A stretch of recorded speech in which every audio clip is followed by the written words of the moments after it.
I'm Maria Menounos, and you're tuned in to AfterBuzz TV, the ESPN of TV talk. Now, let the buzz begin. What's up? My name is Carrie Lane, and we are going to be talking all about Sword Art Online, Alicization, War of Underworld. Yes, that is quite a mouthful, I know. And I have a very special guest here. I have Alex Von David, and I'm going to let you explain what you do with SAO because it's a lot of things. Yeah, so I adapt the English dialect scripts, and then I direct the actors, the voiceover actors, in a nutshell. In a nutshell. Yeah, Nice. pretty much. Nice. Well, the first episode of this arc just aired on Toonami over the weekend. What kind of feedback are you getting online? What are you seeing from the fans? Well, I think everybody's excited to have it back and stuff, and Right, they're it's liking to see the characters again, and catching up with how everyone's doing. Unfortunately for Kirito, he's not doing so well. But yeah, Alice seems to be, like you were saying outside, she's living that domestic life. Yeah, air quotes on that domestic because it's like a more simple life for her that she hasn't had in quite some time. So episode 1, we start with her, and it's been about 6 months. 6 months, yeah. Kirito's totally comatose, pretty much. Though he can eat, I'm glad he can eat and he can sleep and basic functions. Yeah, he just doesn't walking. He can't walk. No. He can hold the swords though, because he does have that like. She just props little him up. bit. She just props him up and he yeah. puts his arm around it, but it's Not much, no. Yeah, it's just kind of leaning against his shoulder and stuff. So It's like, oh. Yeah. That's so sad to see him in that state too, because we left him where it's essentially he gets. What would you describe it by as a system of like? He got short-circuited. There we go. Yeah, that's the best way to describe it. I'd say. It's like we get that flashback where she's kind of remembering. Alice is remembering that moment, and I worry for him. And Bryce did such a good job of the symbol. I'm just joking. Nicely about it because I'm like, well, how is it also directing somebody to be like, so you're in this scene, but you're comatose? Well, Bryce has been following along with the show as it's been airing on Crunchyroll, and so he was actually really excited to come in and do his 15-minute session of going, and I mean, it was, I just told him it's more breath than voice, and you're just trying to communicate that you want the swords, so.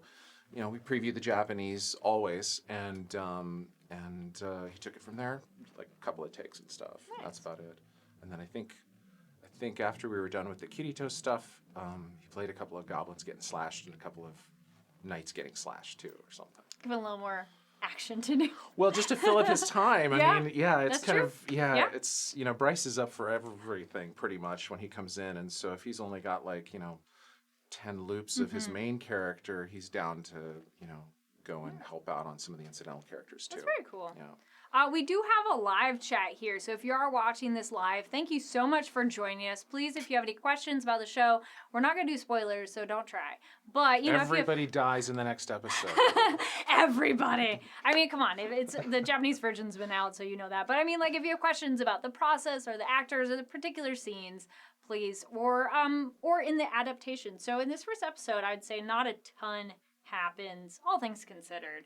But were there any particular moments in this first one for translating it from the Japanese to doing the English dub that stood out to you or anything, or was interesting in this particular episode? I mean, later on we have Alice doing her live. We have the tree scene getting cut down. Right. We also have Eldrie, thank you. And also we have the Broccoli. Thank you. Yeah. Yes. I think probably the most challenging one about this episode, if I'm remembering correctly, was the last conversation between Eldrie and Alice when he's trying to get her to come back. Yes. I noticed in this show, in this batch of Sword Art, the performances are, especially with the Underworldians, their performances are done in such a way that there's a lot of pauses in the sentences. They're sort of their conversations are a little bit more measured. Not all the Underworldians, but like Alice, and then a few of the knights, some of which are coming up. Yeah. And so it's been kind of challenging trying to adapt the dialogue in a way where those pauses are actually natural pauses in a sentence, and then it doesn't sound too translated or awkward or, you know, hi, my name is Alex, you know, that kind of, I try to avoid that as much as possible. No, I really actually, I'll be honest, I generally watch more sub than the dubbed, but something I enjoyed watching this version, watching the dub of this, is LGA. I liked that scene a lot because there's a lot of emotion in it when he's trying to get Alice to come back. She's his mentor and a little bit of a crush, too, and it's complicated. But I really liked how that turned out. Good. Good. Thanks for saying that. Yeah, everybody worked really hard on that scene. Ezra was great, and of course Kaylee was going 100% as usual. And then you know, at the end, there was this little breath that LGA does as he turns away from her. I remember we spent almost. I wouldn't call it a scoff, but it was like it was like disappointment in there. No, he's just disappointed in her. How do you direct a sigh? Well, you know, Ezra also directs dubs too, as you know him. So, you know, all I have to do is treat him like any other actor, but a little different with him is I can always say, this is the result I'm going for, and he'll go, oh, got it, okay, so I got to just do it a little bit louder so that you guys so you guys will be able to hear it after it's mixed, those kinds of things. Oh, that's interesting. Yeah, a lot of the actors understand that if I give them like a result, I say I need this to be louder but we can't lose the sort of tremble that you're putting on the read of the line or the effort or the whatever. Yeah. And but yeah, no, that scene was my favorite, and it was tricky to adapt, but not the trickiest. The trickiest one is. How was it tricky to adapt? Well, since I'm given the translation, that's worded one way. Okay. And then when you watch the characters speaking, if their mouth is on camera, it flaps a little bit, then stops, and flaps a little bit more. Sometimes, like on some shows, like there's a show that I worked on called Konosuba, and that animation is the style is very sort of. It's not as finessed as sword art. Okay. So mouth flaps just go, and so you can get away with a lot more with that. But with sword art, if a character's on camera and there's a really dramatic scene and they flap a couple times, flap a little bit more, I got to figure out how to make that beat where they stop flapping, work logically in an English sentence. Yeah. The difference is when you're watching subtitles, you're reading. But absolutely, it makes a difference of when the sound occurs. I was going to ask then, are there moments when you don't see their face and you're the actor, or you were like, oh, good. No, and especially it's over their shoulder. Yeah, no. Any of the off-camera or over-the-shoulder things are like paradise for me on this show. They don't come enough, and so there was a couple times on the first 24 episodes of the season where. Kiwaka and Higa were explaining stuff about the Soul Translator, and I was just like, thank God this is off camera, because I would have been sitting on that script I would still be writing that script probably. Because it's very complicated, but so it's like, how do you make that easier to digest? Yeah, there's that. There's the complicated in a good way, interesting. Well, there's the logic of what's going on and the concepts and all that kind of stuff, and luckily I've been reading the books. So I have the books there, and if I ever get hung up, or if ever there was a thing I remembered from watching it when it was streaming, I made a note of it and stuff. And of course, when I get the script in front of me to work on it, same problem. I don't understand really what's going on. I'll crack the book open, and usually the book will have like extra paragraphs of like the thoughts of the characters and stuff as they're explaining something, and that I can usually work some of that into the script to help the audience understand more. Nice. So, because I figure that if I'm watching the subtitle version of Sword Art and something doesn't make sense for me, it's probably not going to make sense for the audience either. So I try and, with the client's permission, of course, I try to add anything that would help explain some of the bigger sci-fi or philosophical concepts. Well, because the show has quite a bit of all of that. Yeah, For sure. definitely. One of the questions from the chat, which you did kind of cover, was what was your favorite moment from Natsu Dragneel? Hopefully I said that right for you. What was your favorite moment during the first episode, which you did kind of cover? Oh, yeah, I mean... Yes. Yeah, there's little bits of every episode that I kind of really like, little charming moments and stuff, and it's when Alice gets to the lake with Kirito and Silica and she sees it. I liked how the director handled that moment. The walk through the woods on the path was really, there was something about it with the sound design, especially when we were working on the mix and stuff. We were hearing it much louder than you do at home. And there are all these wonderful little sounds, forest sounds going on around the characters as they're walking through the Alice conversation. I liked seeing Alice and Amayori, her dragon, and their relationship. Yes. Yeah, he sleeps in the hollow of the tree, and It's like a really cool dog. Yeah, exactly. Yeah. Then something else kind of related to that. Kindle in the chat says, "Are there any Kindle? unique I know her. challenges to directing War of the Underworld are compared to the rest of SAO?" Oh. I mean, you've kind of touched on that a little bit of just how they are speaking in the Underworld, but are there any challenges? The technical challenges of just with the animation of the mouth flaps is definitely more challenging than any of the other sword arts. The soul translator, the idea of the soul and willpower in the underworld and how willpower incarnate skills, how magic works. I mean, those were all really tough to make clear with those mouth flaps. That makes sense. Yeah. For sure.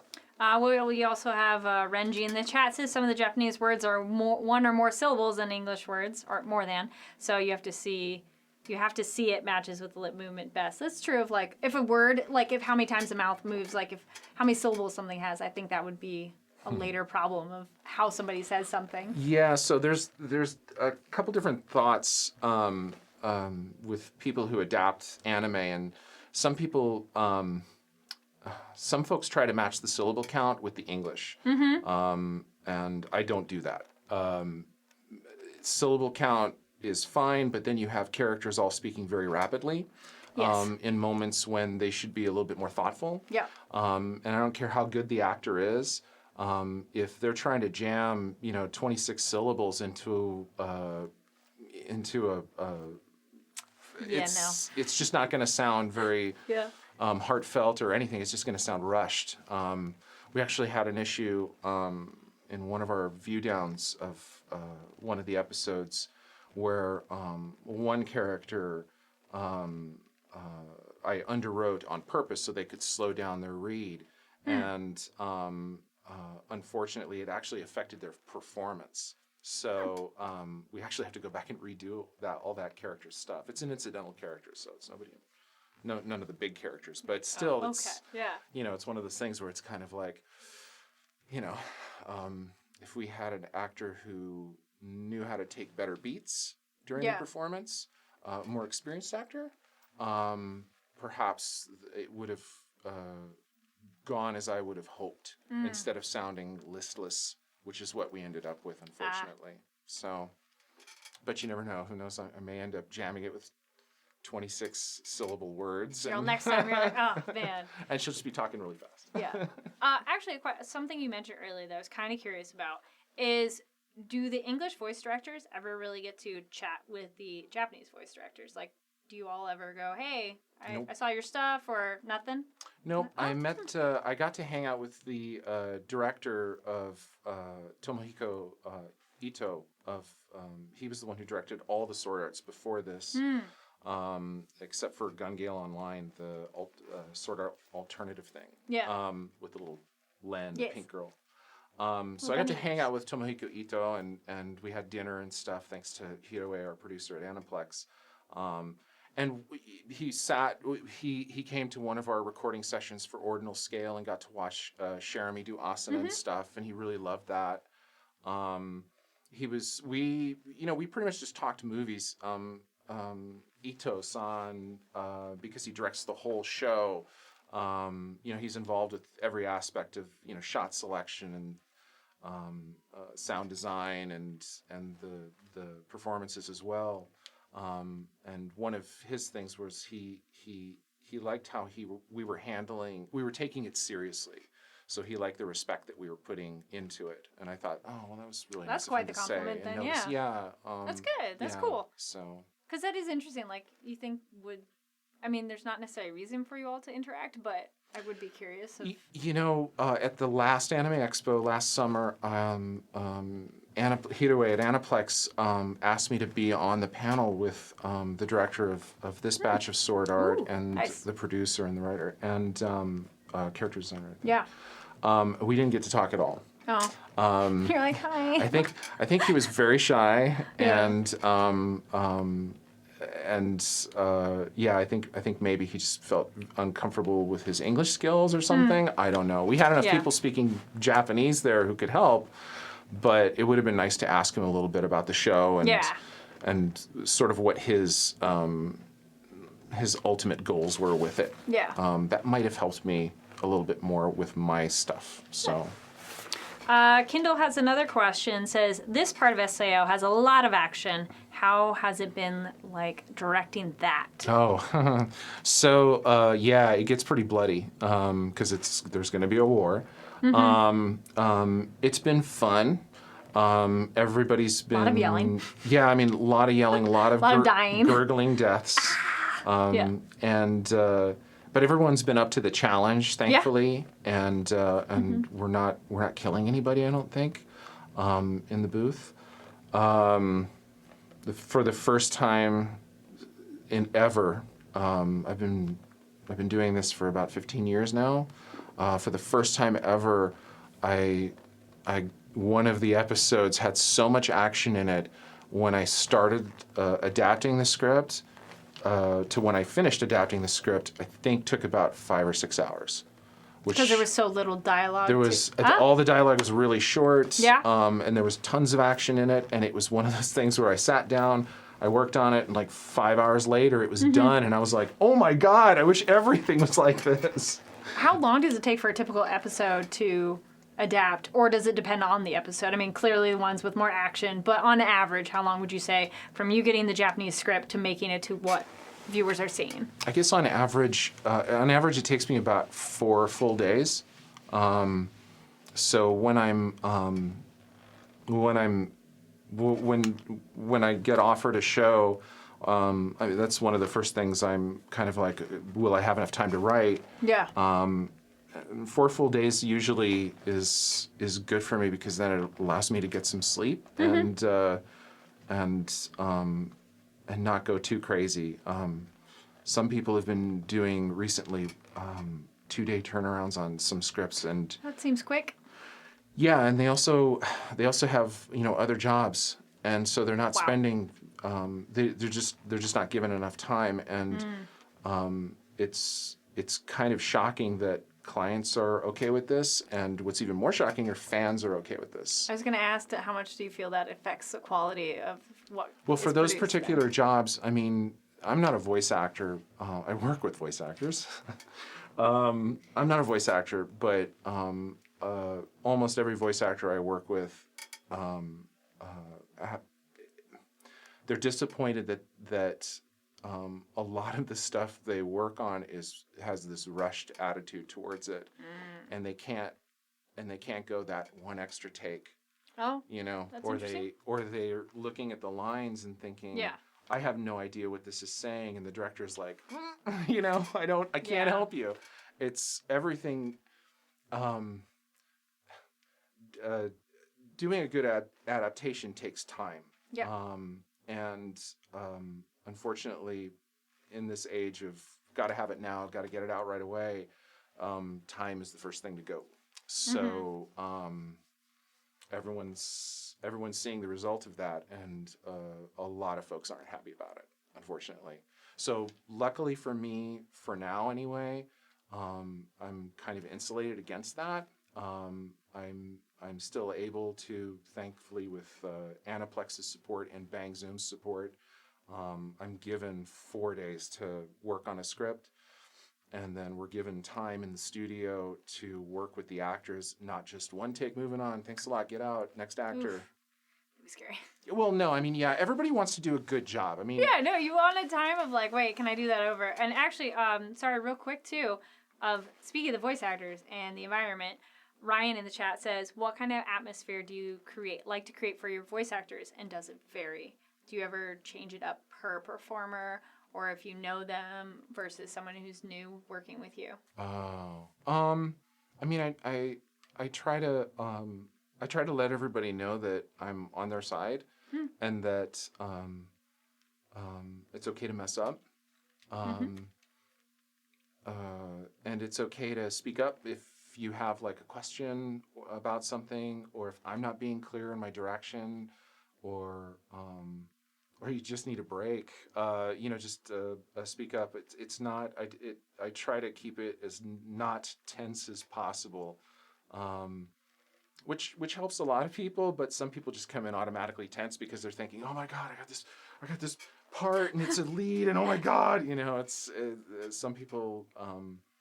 Newer actors tend to freak out about that stuff a lot more, so you have to just kind of just say, hey, take a breath, it's okay.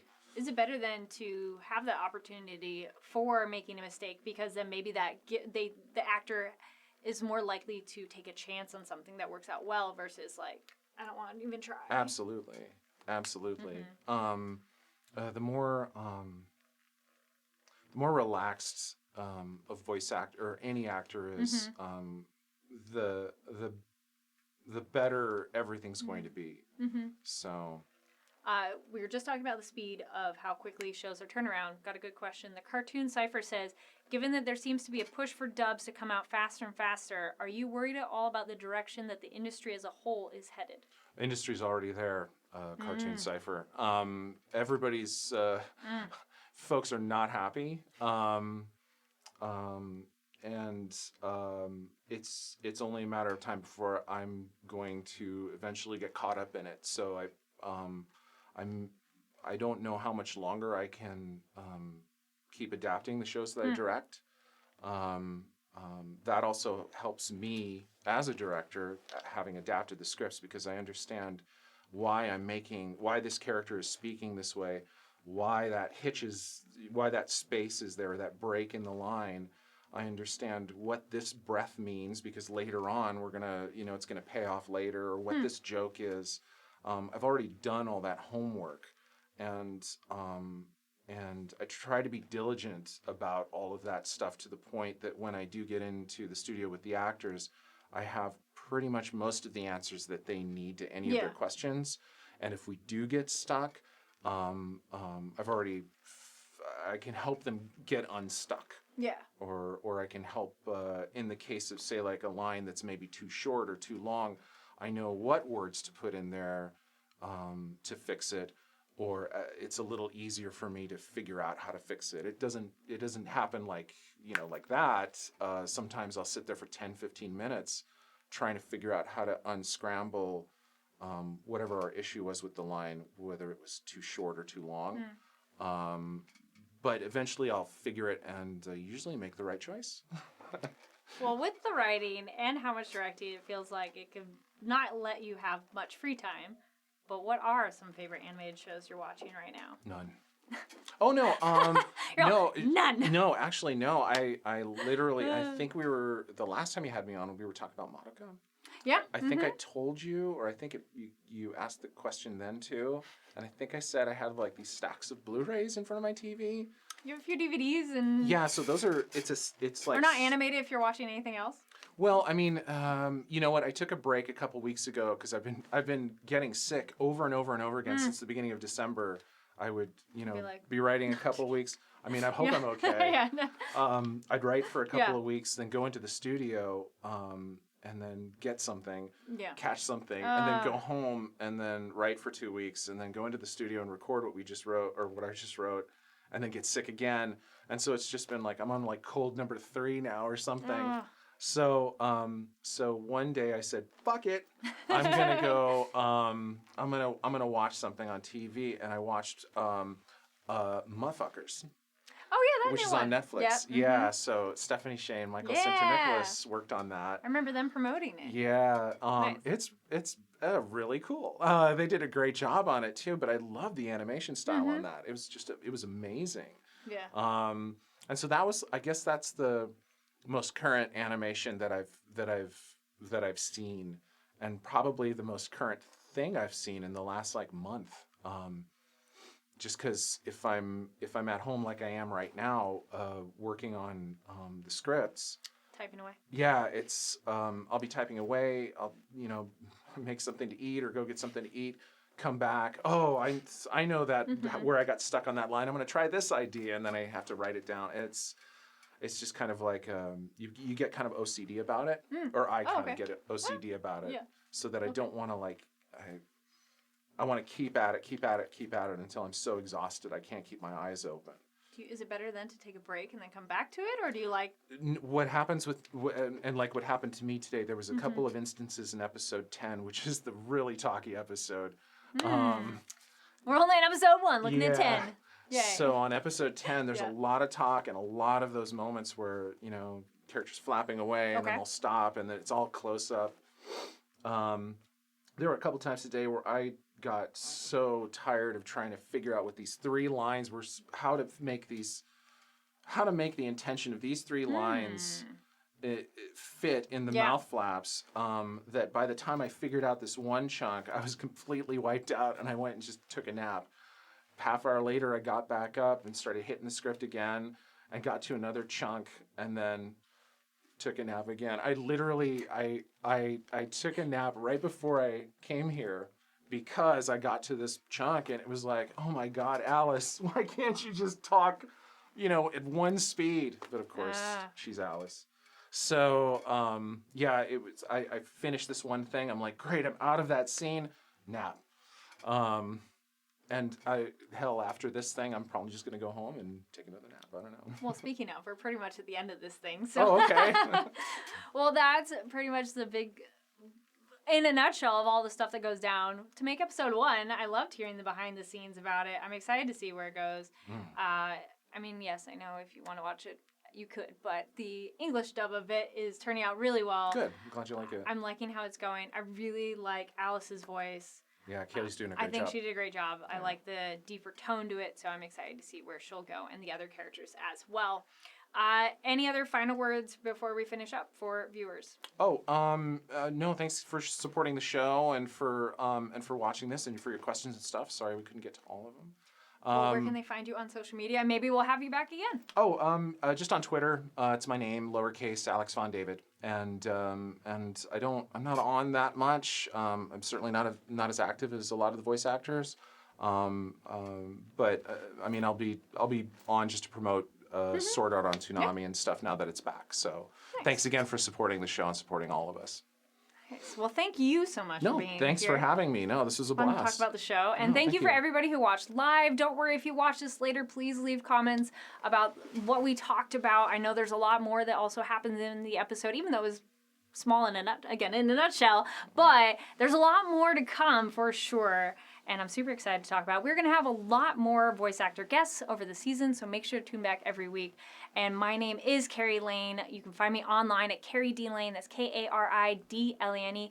Thank you so much for watching. And again, thank you, Alex. Yeah, no, thank you. We'll see you all next time. See ya. Our founder, Kevin Undergaro, and me, Maria Menounos, would like to thank you for tuning in to AfterBuzz TV. Remember, we're not just the first, we're the biggest in the world, and we're the only destination for all your favorite TV shows. Whatever you crave, we've got it. So go to AfterBuzzTV.com and check out our lineup. Buzz you later. The views expressed herein are those of the hosts only and do not necessarily reflect the views of AfterBuzz TV.